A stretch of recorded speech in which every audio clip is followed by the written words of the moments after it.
Les limites de la politique de la concurrence dans l'Union européenne. Première limite, celle liée aux difficultés à la mise en œuvre de la politique de la concurrence. Cela tient à deux aspects. Premièrement, la difficulté pour apprécier le pouvoir de marché et juger l'existence d'une position dominante. Ensuite, les moyens de la politique de la concurrence paraissent aujourd'hui inadaptés aux nouveaux secteurs économiques, notamment dans le secteur numérique. Première difficulté, la difficulté pour apprécier des abus de position dominante. En effet, la politique de la concurrence part de la définition du marché pertinent. C'est un marché où s'exerce réellement la concurrence. D'abord au niveau des biens. Il n'y a pas de produits substituables, mais aussi au niveau géographique. C'est-à-dire qu'aucune entreprise de la zone ne peut répondre à la demande. Or, la réponse de la Commission va dépendre de la définition du marché pertinent. Si on prend une définition large du marché pertinent, l'abus ne va pas être caractérisé, puisque la part de marché de l'entreprise sera faible. En revanche, si on prend une définition étroite, l'abus sera là caractérisé, puisque la part de marché de l'entreprise sera nettement plus élevée. Autre limite liée aux moyens de la politique de la concurrence, c'est que ces moyens ne sont pas adaptés aujourd'hui au secteur numérique.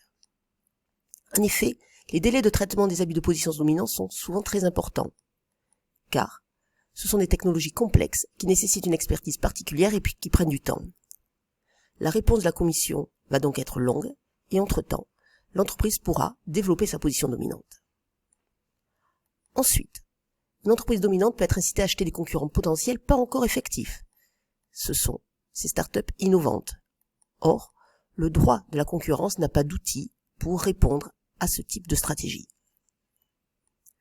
Deuxième limite, la concurrence n'est pas toujours la meilleure solution. C'est pour les activités en monopole naturel et pour l'incitation à l'innovation. En effet, le monopole naturel concerne toutes les activités où le coût moyen diminue avec la quantité produite. Ainsi, seule une entreprise de grande taille peut produire avec efficacité. Les entreprises en concurrence ne seront jamais rentables. Par exemple, c'est le cas de la production et la distribution d'électricité. Ensuite, la concurrence peut être une limitation à l'incitation à l'innovation. En effet, pour qu'un entrepreneur innove, il faut que sa rente de monopole augmente son profit. Or, en concurrence, il va y avoir une diminution de profit. Dans ces conditions, cela désincite à l'innovation.